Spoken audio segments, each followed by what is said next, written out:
রাখি বন্ধন আমাদের অন্যতম জনপ্রিয় এই উৎসব পালিত হয় শ্রাবণ মাসের পূর্ণিমা তিথিতে। ভারতের বিভিন্ন অঞ্চলে একই দিনে ঝুলন পূর্ণিমা, উপাকর্ম, নারলী পূর্ণিমা, অবনী, অবিত্তম উৎসবও পালিত হয়। এই দিনে বোনেরা ভাইয়ের হাতে রাখি বেঁধে তার মঙ্গল ও দীর্ঘায়ু কামনা করে। রাখি বন্ধনের উৎপত্তি নিয়ে একাধিক কাহিনী প্রচলিত রয়েছে। রাখি বন্ধনকে নিয়ে কয়েকটি ঐতিহাসিক জনশ্রুতিও সুপরিচিত। রাখি বন্ধন বা রক্ষাবন্ধন এটা কি না, এটা হচ্ছে সনাতন ধর্মের অন্যতম প্রধান সামাজিক ও সাংস্কৃতিক একটা উৎসব। রক্ষাবন্ধন এই যে শব্দ, এই শব্দের অর্থ কী না, রক্ষার বন্ধন বা সুরক্ষার অঙ্গীকার। বাংলায় রক্ষাবন্ধন শব্দটি ক্রমে রাখি বন্ধন রূপে প্রচলিত হয়েছে। এই যে শ্রাবণ মাস, এই শ্রাবণ মাসের পূর্ণিমা তিথিতে এই উৎসব পালন করা হয়। ভারতের বিভিন্ন অঞ্চলে একই দিনে ঝুলন পূর্ণিমা, উপাকর্ম, নারলী পূর্ণিমা, অবনী, অবিত্তম প্রভৃতি উৎসবও কিন্তু পালন করা হয় একই দিনে। এই দিন কি হয় না, বোনেরা ভাইয়ের বা দাদার কবজিতে এই রঙিন পবিত্র একটা সুতো বা রাখি বেঁধে ভাই বা দাদার মঙ্গল কামনা, দীর্ঘায়ু এবং কল্যাণ কামনা করে। আবার বোনেরাও, আবার ভাইরা কি করে না, বোনকে উপহার দিয়ে সারা জীবন তার পাশে থাকার একটা অঙ্গীকার এটা তারা করে। ফলে কি হয় না, পরস্পরকে মিষ্টিমুখ করানো হয়, আশীর্বাদ গ্রহণের মাধ্যমে উৎসবের একটা সমাপ্তি ঘটে এবং সম্পর্কটা সুদৃঢ় হয় ভাই বোনের মধ্যে। তবে রাখি বন্ধনের তাৎপর্য কেবল সহোদর ভাই বোনের মধ্যে কিন্তু সীমাবদ্ধ নয়। বহু অঞ্চলে সারা ভারতবর্ষে জ্ঞাতি, আত্মীয়, প্রতিবেশী, এমনকি রক্তের সম্পর্ক না থাকলেও কিন্তু ভ্রাতৃত্বের বন্ধন গড়ে তুলতে রাখি পরানোর একটা প্রথা কিন্তু দীর্ঘদিন আমরা দেখে আসছি। এই উৎসব তাই পারিবারিক সম্পর্কের পাশাপাশি সৌহার্দ্য ও পারস্পরিক আস্থারও কিন্তু একটা প্রতীক। এই যে রাখি বন্ধন, এই রাখি বন্ধন নিয়ে কিন্তু একাধিক কাহিনী প্রচলিত আছে। সবচেয়ে প্রচলিত কাহিনী হলো, এই কাহিনীগুলির মধ্যে অন্যতম হলো মহাভারত এবং পরম্পরার সঙ্গে যুক্ত। শিশুপাল বধের পর শ্রীকৃষ্ণের একটা আঙুল আঘাত লেগে রক্তপাত শুরু হয়েছে। সেই দেখে দ্রৌপদী কী করলেন না, নিজের শাড়ির আঁচল ছিঁড়ে কৃষ্ণের আঙুলে বেঁধে দেন। কৃষ্ণ এই স্নেহ ও আত্মীয়তার ঋণ স্মরণে রাখেন। বহু বছর পর কৌরব সভায় দ্রৌপদীর বস্ত্রহরণের সময় এই কৃষ্ণ তিনি অলৌকিকভাবে তার অসীম বস্ত্র রক্ষার করে সেই ঋণ দ্রৌপদীকে পরিশোধ করেন। যদিও এই ঘটনাকে আধুনিক অর্থে রাখি বন্ধনের সাথে কোনো অর্থ উৎপত্তি বা অন্য কিছু বলা যায় না, তবু ভারতীয় লোক ঐতিহ্য এই ঐতিহ্যে একটি ভ্রাতৃসুলভ সুরক্ষা এক অনন্য প্রতীক হিসেবে কিন্তু বিবেচিত হয়েছে।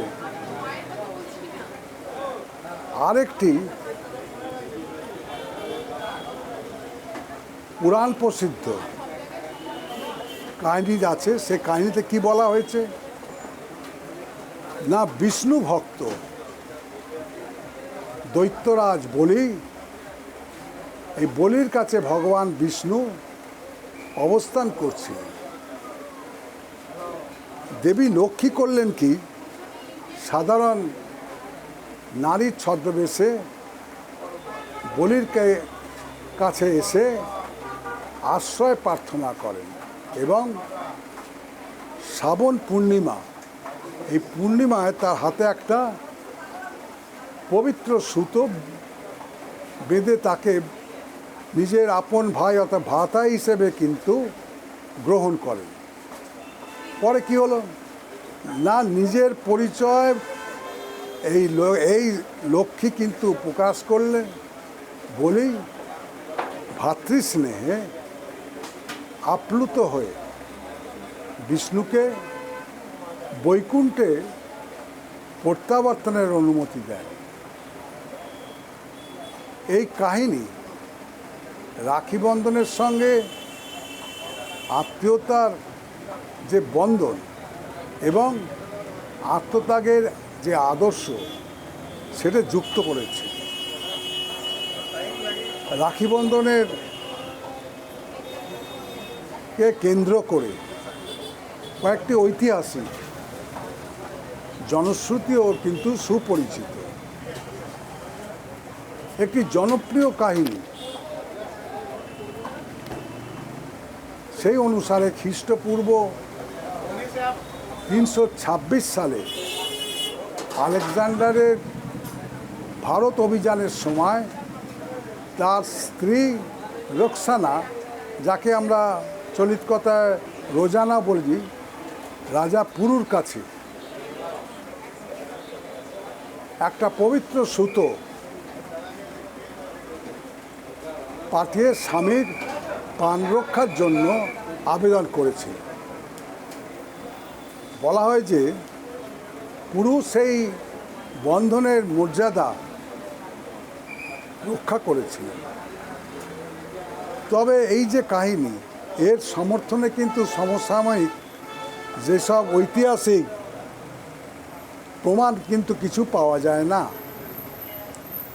অধিকাংশ ইতিহাসবিদ একে পরবর্তী লোককাহিনী বলে মনে করেন। আর একটা বহুল প্রচলিত কাহিনী আছে, সেটা হলো রাজস্থানের রানী কর্ণাবতী এবং মুঘল সম্রাট হুমায়ুনকে কেন্দ্র করে। জনশ্রুতি অনুসারে 1535 সালে গুজরাটের সুলতান বাহাদুর শাহ চিতোর আক্রমণ করলে রানী কর্ণাবতী হুমায়ুনের কাছে একটি রাখি পাঠিয়ে তার সাহায্য প্রার্থনা করে। হুমায়ুন স্বাভাবিক কারণেই সেই সুতোর মর্যাদা রাখার জন্য সেই উদ্দেশ্যে রওনা হলেও শেষ পর্যন্ত সময় মতো তিনি পৌঁছাতে পারেননি। ইতিমধ্যে চিতোরের দুর্গ পতিত হয় এবং এই রানী কর্ণাবতী অসংখ্য রাজপুত নারীকে নিয়ে জহরব্রত এইটে পালন করে।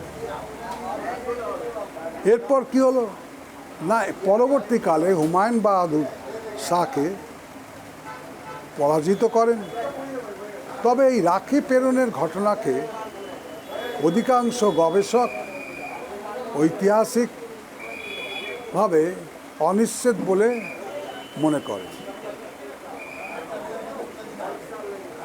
রাখি বন্ধনের উৎসবের ইতিহাস এক নূতন অধ্যায় সূচনা করে কখন না 1905 সালে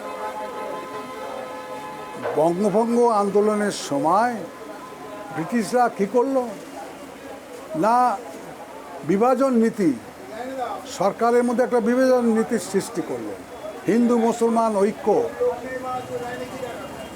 যাতে না হয়। আর এই হিন্দু মুসলমান ঐক্য প্রতিষ্ঠিত করার জন্য আমাদের রবীন্দ্রনাথ ঠাকুর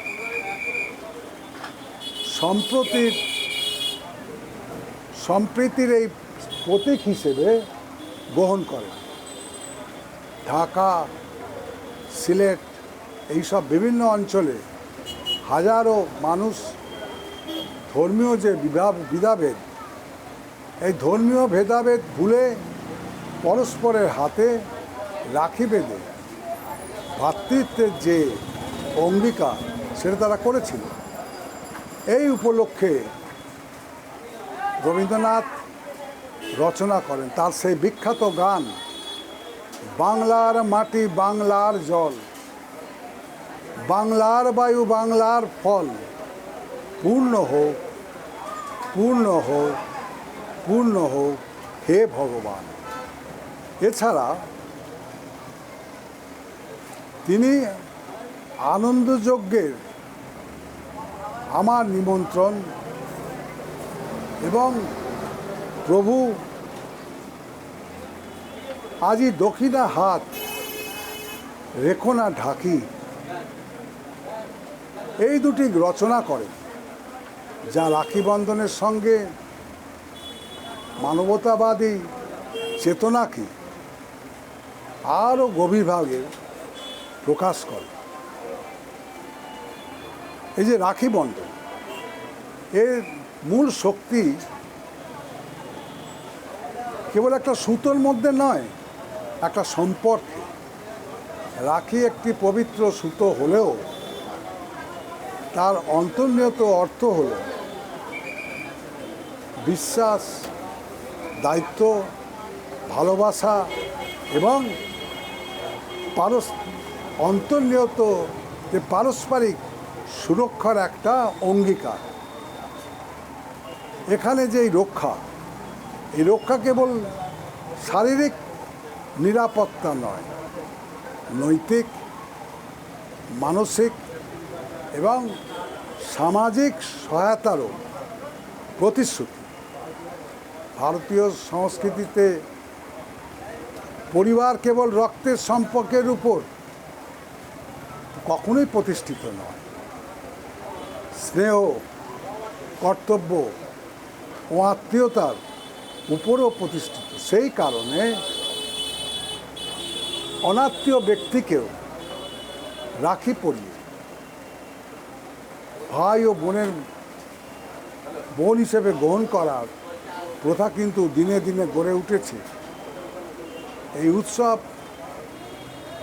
মানুষকে স্মরণ করিয়ে দেয় যে সমাজের স্থায়িত্ব পারস্পরিক আস্থা, সহমর্মিতা আর দায়িত্ববোধের উপর নির্ভরশীল। রাখি বন্ধন আজ কেবল একটি পারিবারিক উৎসব নয়, এটি ভারতীয় সংস্কৃতিতে ভ্রাতৃত্ব, সম্প্রীতি ও মানবিক সংহতি একটা হচ্ছে উজ্জ্বল প্রতীক। পুরাণ, লোককথা, ইতিহাস এবং আধুনিক যে জাতীয় চেতনা, সব কিছুই মধ্যে দিয়ে এই উৎসবের অর্থ ক্রমশ বিস্তৃত হয়েছে। একটি সামান্য যে সুতো, তাই হয়ে উঠেছে কি না ভালোবাসা, বিশ্বাস, আত্মীয়তা আর মানবিক দায়িত্বে অটুট একটা বন্ধনের প্রতীক। বর্তমান সময় সমাজের মধ্যে যে এত বিভাজন ও অবিশ্বাসের যে প্রবণতা, তা না বিভিন্নভাবে কিন্তু আমরা সেটা দেখতে পাই। তখন কিন্তু এই রাখি বন্ধনের এই চিরন্তন মানবিক আদর্শ আরও বেশি সবার কাছে প্রাসঙ্গিক হয়ে ওঠে। এইটি হচ্ছে রাখি বন্ধনের তাৎপর্য, রাখি বন্ধনের প্রয়োজনীয়তা এবং সময় উপযোগী এর অসম্ভব গুরুত্বপূর্ণ একটা অনুষ্ঠান, যে অনুষ্ঠানের মধ্যে দিয়ে আমরা ভ্রাতৃত্ব সম্পর্ক সব গড়ে উঠব। কেবল হাতে একটা সুতো নয়, এই সামান্য সুতো কিন্তু একটা বিশ্বাস, একটা পরস্পরের প্রতি শ্রদ্ধা, ভালোবাসা এবং নিজেদের মধ্যে একটা বিশ্বাসের সম্পর্ক গড়ে তুলতে পারে। এই হচ্ছে রাখি পূর্ণিমার হচ্ছে তাৎপর্য এবং এইটি হচ্ছে একমাত্র কারণ যার জন্যে এই ঝুলনের সময় এবং তার অন্তিমকালে এই রাখি বন্ধন উৎসব পালন করা হয়। সারা ভারতবর্ষের সব জায়গায় মানুষ কিন্তু একে প্রাধান্য দেয় এবং রাখি বন্ধনের মধ্যে দিয়ে আমরা ভ্রাতৃত্বের একটা সম্পর্ক গড়ে তুলতে পারি। তার মাধ্যমেই তো গড়ে উঠবে সমাজের শান্তি, ভালোবাসা, প্রেম। আর এই অশান্তি কিছু না হলে অনেক কমে যাবে। আমরা আর এটা বাড়াতে দিতে চাই না। আমি চাই বিভিন্ন উপায়, এইটা হচ্ছে আমাদের সামাজিক একটা উপায়, যেইটা সামনেই হবে। আমি আশা করব প্রত্যেকের মধ্যে এই জিনিসটা যেন গড়ে ওঠে, তারা প্রত্যেকেই যেন এই জিনিসটাকে কিভাবে মানুষের মধ্যে প্রচলিত করা যায় এবং দৈনন্দিন জীবনের এর বিশেষ যে একটা প্রয়োজন আছে এই বর্তমান যুগে বিশেষ করে, সেটা যেন উপলব্ধি করে, ছোটদের বোঝায় এবং নিজেদের মধ্যে একটা ভারসাম্যতা রক্ষা করে। রাখি বন্ধন আজ কেবল একটি পারিবারিক উৎসব নয়, ভারতীয় সংস্কৃতিতে ভ্রাতৃত্ব, সম্প্রীতি এবং মানবিক সংহতির এক উজ্জ্বল প্রতীক। সামান্য সুতো নয়, তা হয়ে উঠেছে ভালোবাসা, বিশ্বাস, আত্মীয়তা এবং মানবিক দায়িত্বের অটুট বন্ধনের প্রতীক। অর্ণব মুখোপাধ্যায়, এবিপি আনন্দ, কলকাতা। এবিপি আনন্দ, এগিয়ে থাকে, এগিয়ে রাখে।